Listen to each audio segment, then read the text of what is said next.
Hello viewers, welcome to my channel. I am Hasham Ali Khan.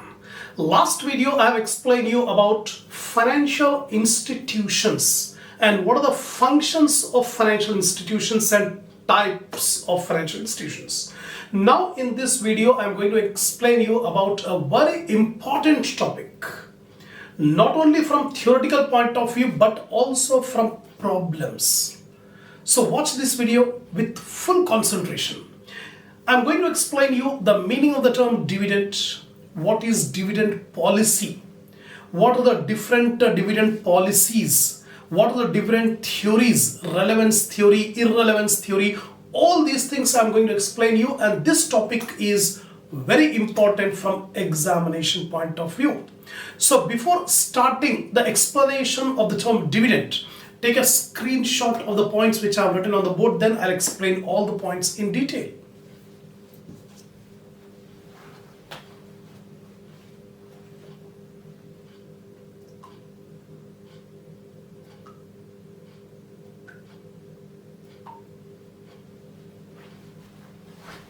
Now, first of all, before starting dividend policy, you must know what is the meaning of the term dividend. Dividend is that part of profit of the company which is distributed to shareholders. That means every year whatever profit earned by the company, of that profit, a part of the profit will be distributed to shareholders.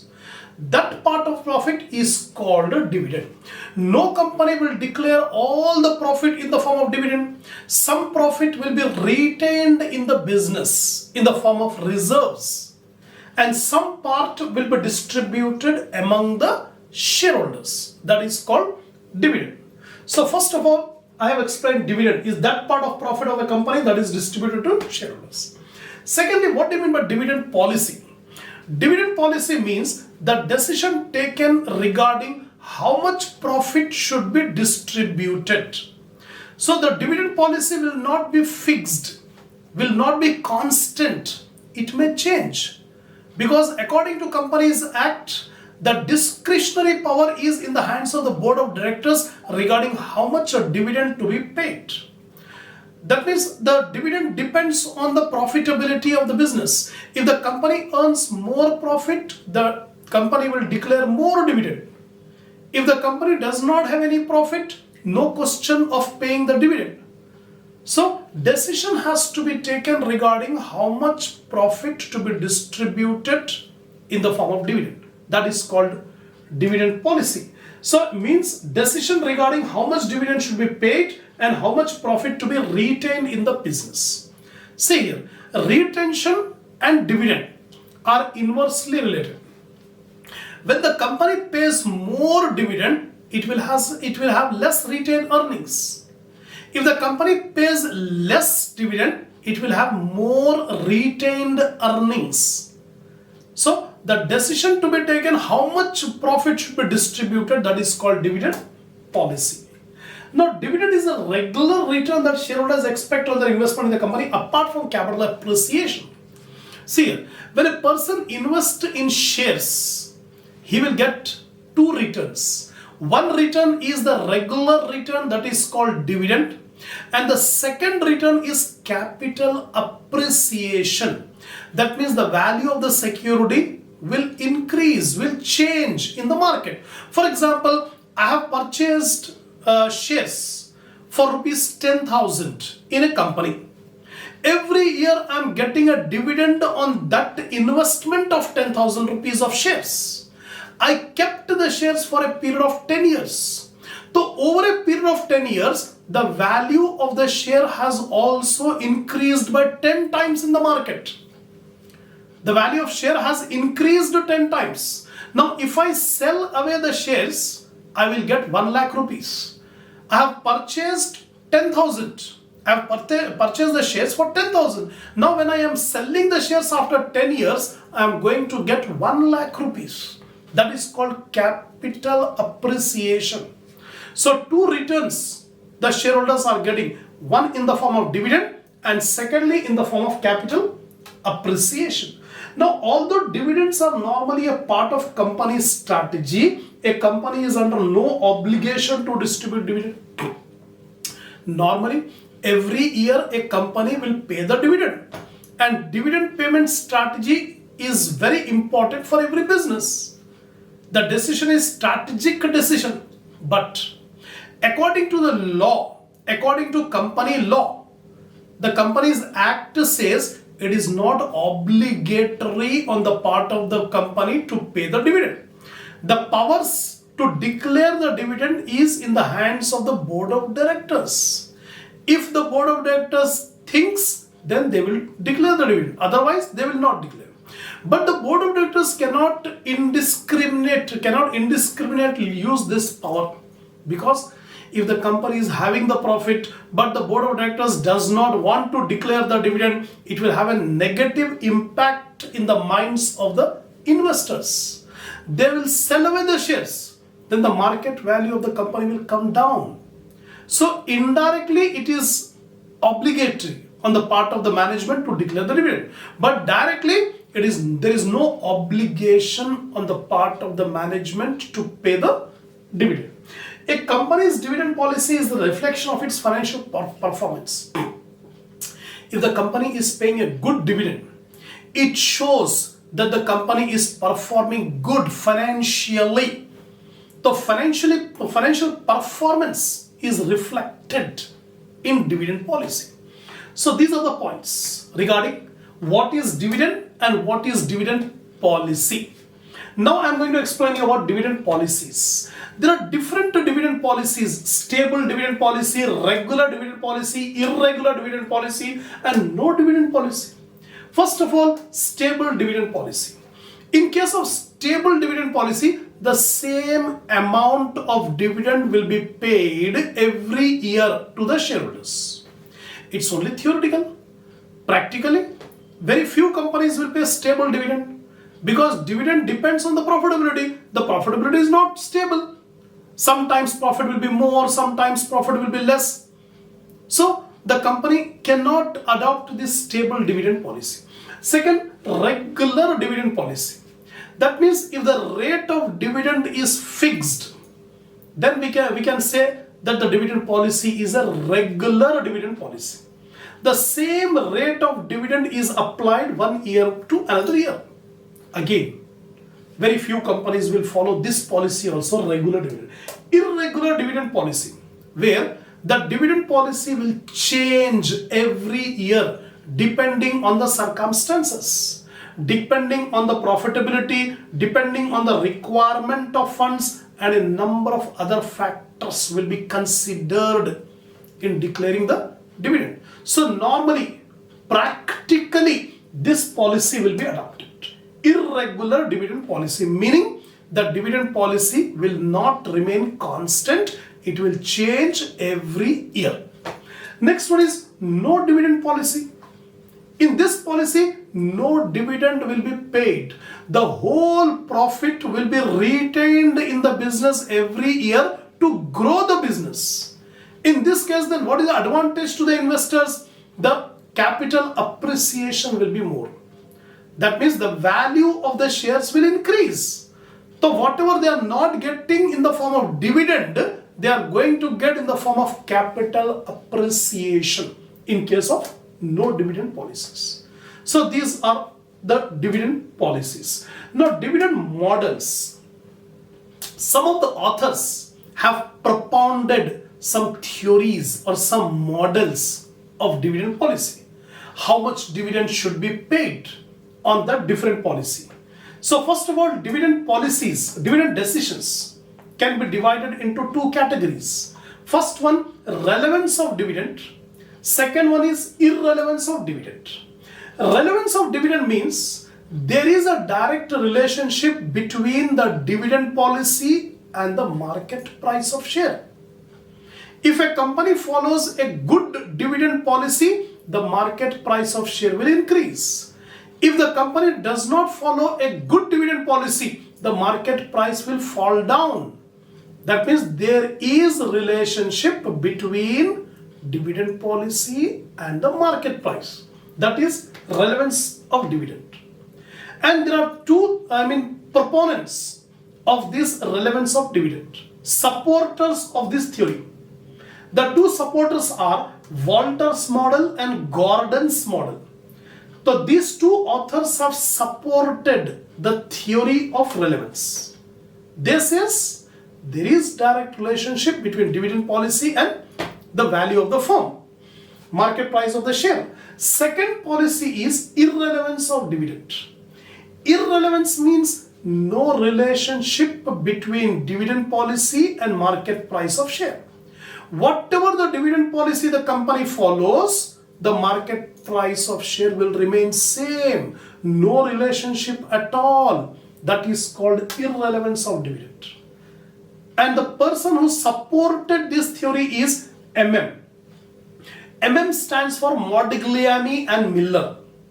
So Modigliani and Miller supported irrelevance theory. Walter and Gordon supported relevance theory. Right? Now, relevance theory. First of all, we'll discuss about relevance dividend and Walter's model in this video.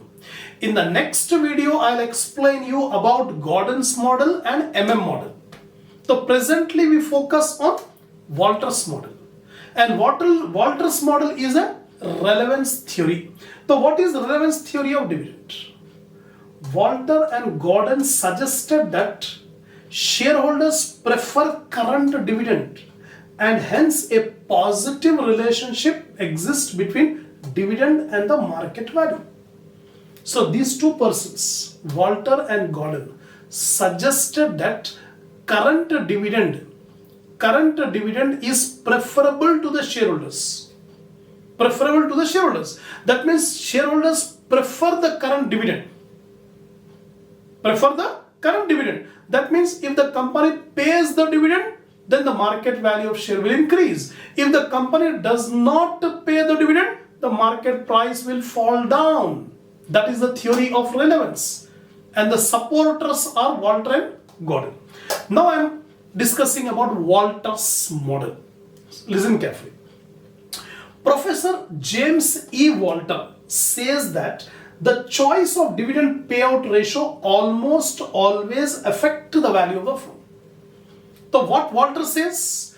Walter says always there is a relationship between dividend policy and the market value of share. That means by making a good dividend policy, the market value of share will be affected. There is a relationship between dividend policy and market value. That is the Walter's contention. Now, Walter studied the significance of the relationship between internal rate of return R and the cost of capital KE in determining the optimum dividend policy which maximizes the wealth of shareholders. What Walter says, we make a relationship between R and KE. R is the internal rate of return, the return which a company earns on its investment. Whatever company makes the investment within the business, how much return they are earning, that is called internal rate of return. And the cost of capital is the cost which is paid by the company on its capital. When the company procures the funds, it has to pay the cost. Example, when the company is raising the funds in the form of shares, it has to pay dividend. When the company has issued the debentures, it has to pay interest. When the company has taken a loan from bank, it has to pay interest. So this interest dividend paid by the company on their capital is called cost of capital. So company is earning and company is paying. The company is earning the internal rate of return, that is R, and the company is paying the cost of capital, that is KE. So what Walter has done, Walter has made a relationship between R and KE in determining the optimum dividend policy so that the wealth of the shareholders will get maximized. Ultimate objective of financial management is maximizing the wealth of shareholders. So by using this good dividend policy, the wealth of the shareholders will get maximized.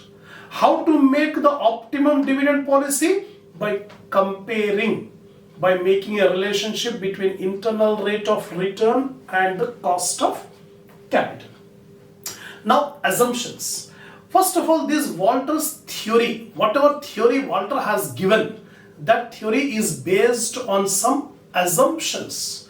What are the assumptions? First one, the firm finances its entire investment by retained earnings. Retained earnings means undistributed profit. The profit which is not distributed to shareholders but kept within the company is called retained earnings. The first assumption, all investment requirement is funded by internal sources, by retained earnings. No outside fund is raised for investment. That is the first assumption. But reality, practically, no company will depend only on internal sources. When the company requires funds, it will use the internal sources as well as it will raise the funds from outside source. But here Walter says entire investment should be funded from internal source, retained earning. Secondly, internal rate of return R and cost of capital KE of the firm remains constant. Once R and KE is calculated, Walter says it should remain constant. But in reality, the internal rate of return will change from time to time. The cost of capital will change from time to time. It will not remain constant. Thirdly, the firm's earnings are either distributed or reinvested inside. Whatever earnings are there, profit are there, that profit is partly distributed in the form of dividend and partly retained inside the business. And fourth one, the earnings and dividends of the firm are constant. Again, this is a myth. No company will have constant earnings. No company will have fixed dividends. That means the dividend earning will fluctuate. Similarly, the firm has a very long life. We have to assume that the life of the firm is going to be very long. On these assumptions, the Walter has given the theory. What theory? There is relevance. That means the dividend policy and market price of share are related with each other. He has made a comparison between internal rate of return and cost of capital. Next is Walter's formula. In order to prove his theory, Walter has given a formula to calculate the market price of share. So what is the formula to calculate market price per share? P is equal to D plus R by KE into E minus D by KE. This is the formula given by Walter to find out the market price per share. So what do you mean by P? P stands for market price per share, D stands for dividend per share, E stands for earnings per share, R stands for internal rate of return, and KE stands for cost of capital. So these are the symbols which are used in the formula of Walter to calculate the market price of share. Now, according to this theory, the firms are classified into three categories by Walter. Walter says all the companies, all the firms can be classified into three. The first one, if R is greater than K. R means internal rate of return. KE means cost of capital. If R is greater than KE, the firm is called a growth firm. R, internal rate of return. The company is earning an internal rate of return of 20%, whereas the cost of capital paid by the company is 15%. 20% earning and 15% paid. That firm is called a growth firm. In that case, these firms can earn a return which is more than the shareholders could earn on their own. If the shareholders is earning only 15%, but the company is earning 20%, that is called a growth firm. In this case, the optimum payout ratio should be 0%. That means the company should not pay the dividend because internal rate of return is more than the cost of capital. That is the optimum payout ratio. Second one, if R is less than KE, internal rate of return is less than the cost of capital. Example, internal rate of return is 15%, but the cost of capital is 20%. That means in this case, the funds can be better utilized by the shareholders, not by the company, because company is earning only 14%. Cost of capital 20%. This firm is called a declining firm. That means the shareholders could better utilize the funds instead by the company. In this case, the optimum payout ratio is 100%. That means whatever the company earned, 100% it should be distributed in the form of dividend. Nothing should be retained. No retained earnings. In case of declining firm, when R is less than K. Now last one, if R is equal to K, that means internal rate of return and cost of capital both are equal. Example, internal rate of return 20% and cost of capital is also 20%, both are equal. It is called a normal firm. In case of normal firm, it is, equal. That means break even.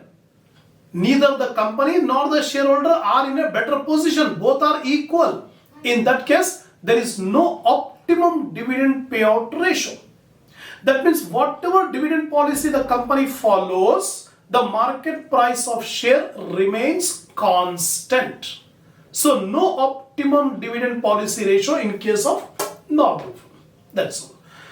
So this is the end of our lecture in this video. So I have explained you the meaning of the term dividend, what is dividend policy, and what are the different dividend policies, then what are the dividend theories, relevance and irrelevance.